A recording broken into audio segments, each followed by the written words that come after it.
u.com. Welcome students. So in this video we are going to see the DMA controller. Okay, so direct memory access controller. So why we are using DMA controller, what is the main purpose of DMA controller?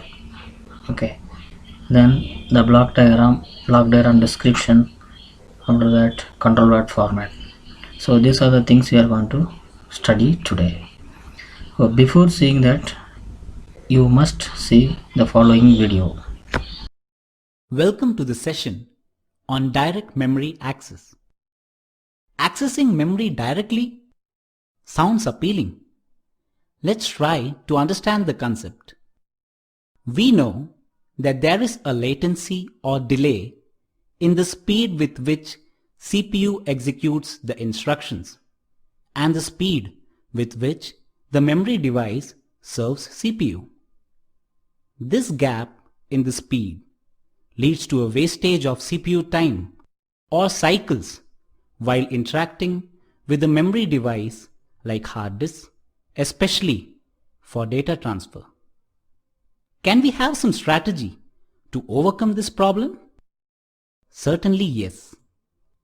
One of the most basic techniques is to let CPU to offload intensive memory access tasks to another component called DMA controller. This approach then frees the CPU from these memory-bound tasks and provides more cycles to CPU-bound tasks for which it is better suited. But what is a DMA controller? Simply speaking, DMA controller is a special purpose processor which is used to ensure the completion of the I/O request with least intervention of CPU. But how this coordination between CPU and DMA controller happens? Good point to explore. Let's consider a scenario. Say we want to input large amount of data from a device, say a DVD reader. To execute this memory access by DMA mechanism, the operating system configures the DMA controller with the address of the source, that is the DVD reader, the initial memory address from where input has to be taken, and total number of bytes to be input. Once configured with required information, the DMA controller would notify the CPU to release its control over the data bus to access the DVD reader directly for read purpose. This mechanism of stealing the data bus from the CPU and using the data bus for the data transfer between the memory and the I/O devices is called as cycle stealing. Once the DMA controller gets control over data bus, it reads the device, that is the DVD reader, for the total number of bytes to input. So what happens once the data transfer operation completes using DMA? At the end of the data transfer, DMA controller generates an interrupt request to intimate the CPU about completion of data transfer. Such interrupts indicate completion of data transfer, and hence the CPU will take back the control of data bus, which completes the direct memory access. Let's summarize the steps. Initially, DMA controller requests data bus control from CPU. Identifying a memory read request, the CPU grants the data bus control to the DMA controller and resumes to some other critical task. To this, the DMA controller acknowledges data bus grant to CPU. Finally, DMA controller reads device and writes to memory. At the end, the DMA controller generates an interrupt request to tell the CPU.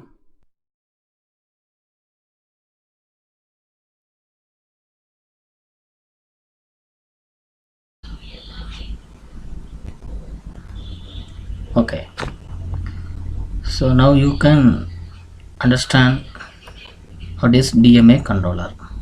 Okay, so from the video, that video tells us the DMA controller transfer the data between hard disk and other device without the interruption of CPU, without the knowledge of CPU.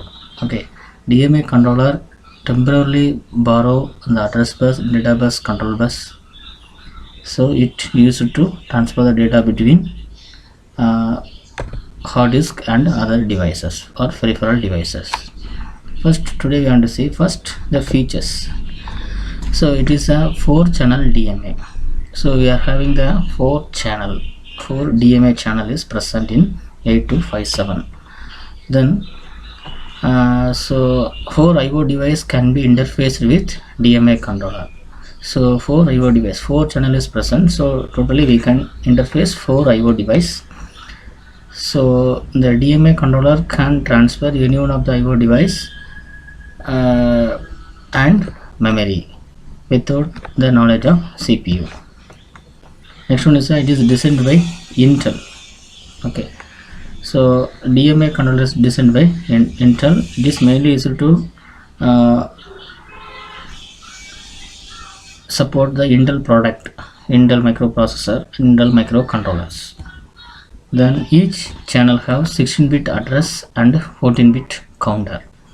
So each channel has 16-bit address. So the address is mainly used for data transfer, and 14-bit counter. Counter is mainly used to count the values, how many bytes are transferred. Okay. Then it provides chip priority resolver that resolve priority of channel in fixed or rotating mode. So it provides chip priority resolver that resolve the priority of channel in fixed or rotating mode. Okay, so priority resolver is present here. So it 4 channel is present. So what are the channels are used? First, actually the DMA controller can transfer data between any one of the IO device and memory. It in the 4 channel, any one of the channel is used one time. Okay, so if 4 IO device is connected by these 4 channel, so 4 IO device cannot be handled at the same time. So it is accessed based on the priority. So based on the priority, it will transfer the data between memory and IO device. Then it provide on-chip channel inhibit logic. Okay, so on-chip channel inhibit logic is present. Okay, then it generate TC signal indicate the peripheral that the programmed number of data bytes can be transferred. Okay, transfer count. Okay, it generate mask signal to indicate the peripheral that 128 bytes have been transferred.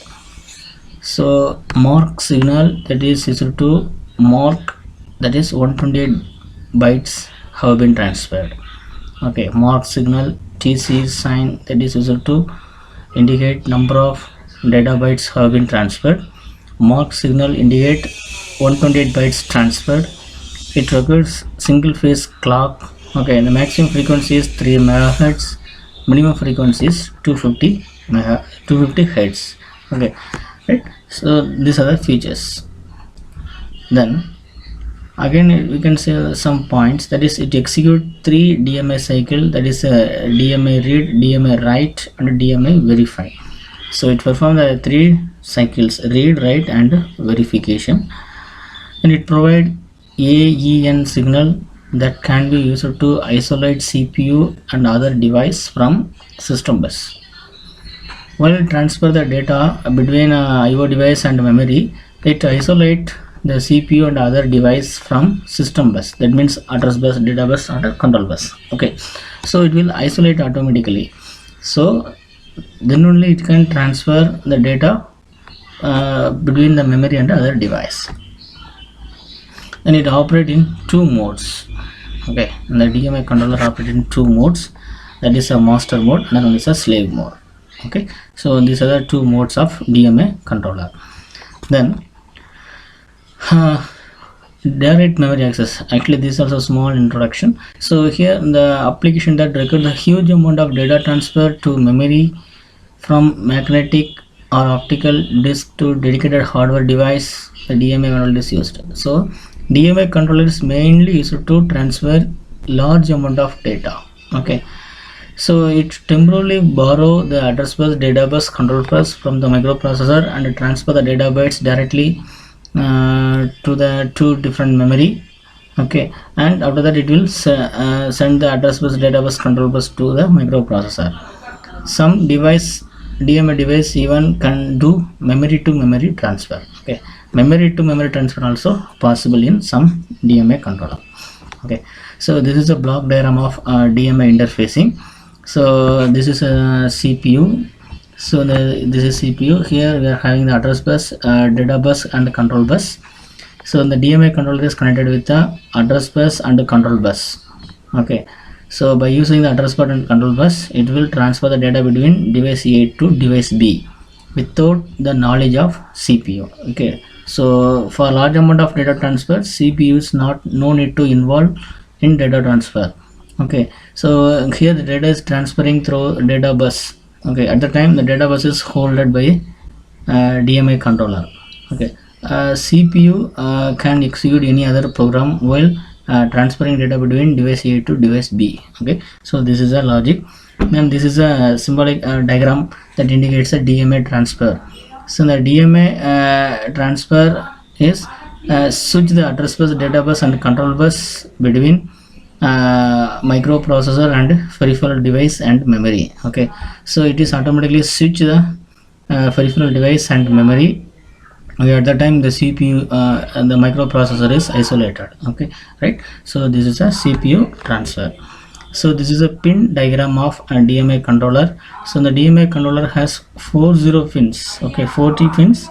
So it is a dual in line package. Okay, so we will see the one by one description of the pin diagram. First one, D0 to D7. So it is a bidirectional tri-state buffered multiplexed data transfer. Okay, D0 to D7 and A8 to A15. So it is a bidirectional tri-state buffered multiplexed data. Okay, D0 to D7 and A8 to A15. If you see the diagram here, we are having the D0 to D7 is present and A0 to A7 is also present. Okay, right, separate lines. In slave mode, it is a bidirectional, data is moving. Okay, when the DMA controller acts as a slave mode, the data is only moving. It is the D0 to D7 acts as a bidirection. In master mode, it is a unidirectional, address only moving. So in master mode, it will provide the address to slave device. In slave device, it is the data bus D0 to D7 acts as a data bus. In master device, in master mode, it is in a unidirectional, that is address only is provides. Then IOR, that is a IO read operations. So IO read operation is also tri-state buffered bidirectional lines. So in the slave mode, the function as a input line. IOR signal is generated by microprocessor to read the content of 8257 registers. In the master mode, it functions as output line. IOR signal is generated by 8257 during writes cycle. Okay, sorry, during read cycle. It's the IO read operation. Next one is the IO write operation. So it is also tri-state buffered bidirectional. In the slave mode, the function as a input line. IOR signal is generated by the microprocessor to write the content of 8257. Okay, registers. In the master mode, the function as an output line. IOR signal is generated by 8257 to read the cycle. Okay, right, it is an output line. Okay, right, that is a IO write operation. Next one, clocks. So it is a connected with a TTL clock generator. So the signal is ignored in slave mode. This signal is ignored in slave mode. In master mode only we are using clock reset. So it is used to clear mode set register and status register, that is enter into default level. Then address line A0 to A3. These are the tri-state buffer bidirectional address lines. So in slave mode these lines are used as a address input lines and internally decoded to access internal registers. Okay, right. So in slave mode it is used as a address input lines internally decoded to access the internal registers. In master mode these lines are used as address output lines, A0 bits of memory address in on the lines. Okay, it is address output lines. Then CS, that is active low signal, that is used for chip select input line. In the slave mode it is used to select chip, okay, to enable the particular chip. So in the master mode it is ignored. In master mode the chip select is always enabled, it is ignored. Okay, right. Then A4 to A7, the address lines, these lines are tri-state buffer output address lines. Okay, so in slave mode these lines are used as a address output lines. Okay, these lines are used as a address output lines. In master mode these lines are used as a address output lines, A0 to A3 bits of memory address on the lines. Okay, then ready signal, so it is a asynchronous input line. In master mode it is used in master mode. Okay, when ready is high it is received the signal, when ready is low it address wait state between S1 to S3, S1 and S3. It adds a wait state between status 1 to status 1 and status 3. Okay, actually ready indicate whether the device is ready or not to transfer the data. Okay, the signal is mainly used for check the device it is ready to receive or ready to transfer the data. Okay, if it is not ready means the system enter into wait state. Okay, in slave mode this signal is ignored. Master mode only wait ready signal is used. HRQ, it is used to receiving the hold request signal from the output device. Okay, it is a hold request to hold the system bus. Okay, right. That is a then HLDA, that is a acknowledgement signal from microprocessor for HRQ. So hold request acknowledge is HLDA. Okay, right. Then MEMR. Okay, MEMR. So the MEMR, it is an active low tri-state buffered control output lines. It is active low tri-state buffer control output line. Okay, right. In slave mode it is tri-stated. What is tri-stated? Tri-state means 3 states, low, high and high impedance state. Okay, right. So in master mode it is activated during DMA read cycle. Then memory write, actually MEMR means memory read, MEMW means memory write. It is active low tri-state buffer control input line. In slave mode it is tri-stated. In master mode it's activated during DMA write cycle. Okay, right. Then AEN, address enable, it is a control output line, it is a control signal. In master mode it is high. Okay, in slave mode it is low, used to isolate the system address data and control lines. Okay, so this address enabled signal is mainly used to isolate the system from address bus, data bus and control bus. Address strobe, ADSTB, so it is control output line. It is an output control signal used to split data and address lines. Okay, it is used to split the address line and data line. It is working in master mode only. In slave mode is not working or ignored. Then terminal count, it is a state of output line. It is activated in master mode only. In slave mode it is not deactivated. It is deactivated. It is high, selected the peripheral. It is low, it free and looking for new peripheral. Okay, that is a terminal count. Then mark signal, it is modulo 128 mark output line. So it is activated in master mode only. It goes high after transferring every 128 bytes of data block. So it just mark the data when 128 bytes is transferred. When 128 bytes is transferred, the mark signal is enabled. So from the mark signal we can identify that 128 bytes have been transferred. Then DRQ0 to DRQ3 DMA request. These are the asynchronous peripheral request input signal. The request signal is generated by external peripheral device. Then DACK0 to DACK3. These are the active low DMA acknowledge output lines. Okay, DMA acknowledge output lines. Low level indicate that peripheral is selected for giving the information. That means DMA cycles. In master mode it is used for chip select. Okay, so these are the signals used in a DMA controller. Next we are going to see the block diagram of DMA controller. So the DMA controller having 7 blocks. Okay, 7 major blocks. So we'll see one by one. First one, data bus buffer. The data bus buffer is mainly used to transfer the data between microprocessor and DMA controller. Then read write control logic. So the read write control logic is receive the control signals and address lines from microprocessor, and it is control the entire other devices by using these control lines. Then control logic and mode set register. So this register is a output. Most of the pin is output, that ready only input. Okay, remaining all are output signal.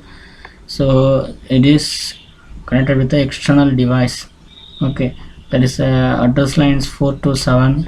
Then ready signal is a ready signal only input. Then HRQ. Then hold acknowledge is also input. Okay, then memory read, memory write. Then address enable AEN. Then address throw, terminal count TC, mark. These are the output signal. Okay, so these are the signals connected with the 8086 microprocessor. Then in right side we are having the 5 blocks. In that 4 blocks are control, 4 different channels. So we are having the DRQ and DACK acknowledge. Actually DMA request and DMA acknowledge. So these 4 channels is used to connected with the peripheral devices. The peripheral devices request the DMA by using DRQ signal. Then the DMA is receive the request and accept the request, and it is indicated by the DMA acknowledge. Okay, so we are having the 4 different DMA requests and 4 different DMA acknowledge. This it has a 16-bit address bus. Okay, actually this is a 16-bit address register. So this block is connected with the sender system bus, and it is also having the control lines. The control lines received from read write logic and control logic mode set register. Okay, then all the blocks are communicated with a priority resolver. The priority resolver provide fixed or rotating priority to these 4 channel.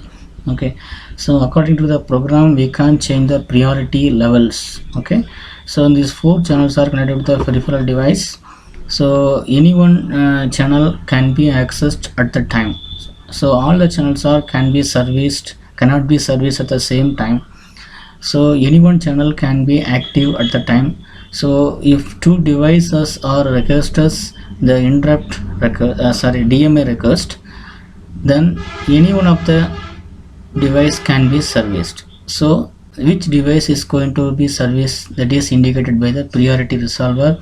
So according to the fixed or rotating priority, the particular device will service. Okay, right, here we are going to see the description. Actually having the main 5 blocks. Okay, data bus, buffer, rewrite logic, control logic, priority resolver, DMA channels. Okay, so data bus buffer, it's a tri-state 8-bit bidirectional. Slave mode, it transfer the data between microprocessor and the internal data bus. In master mode, the output A0 to A15 bits of memory address on data lines, that is a unidirectional. In master mode, it is act as a unidirectional address lines. Okay, A0, A8 to A15. Then read write control logic, it control all the internal read write operations. Slave mode, it accept address bits and control signals from microprocessor. In master mode, it generate address bit and control signals. Control logic block, so it contain control logic, mode set register and status register. Okay, so these registers are we will study later. Then control logic, so master mode, it control the sequence of DMA operations during all DMA cycles. It generate address and control signals. It increment 16-bit address and decrement 14-bit counter registers. It activate HRQ signal on DMA channel request. In slave mode, it is disabled, that is control logic is disabled. So this is a mode set register and status register. The mode set registers having the 8 bits, so each bit having assigned for some particular operations. So first 4 bit is used to enable or disable the DMA channels in mode set register. So first bit is used to enable DMA channel 0, second bit is used to enable DMA channel 1 and DMA channel 2 and DMA channel 3, and the fourth bit is used for enable rotating priority. If it is 1 means it is a rotating priority. Fifth bit is used to control extended write operations. Okay, sixth bit is to control the enable terminal count stop. Then seventh bit is to enable auto load.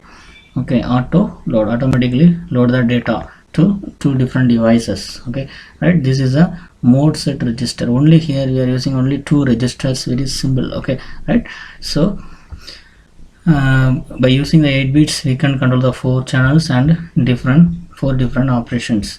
This is a status registers. These registers use 5 bits.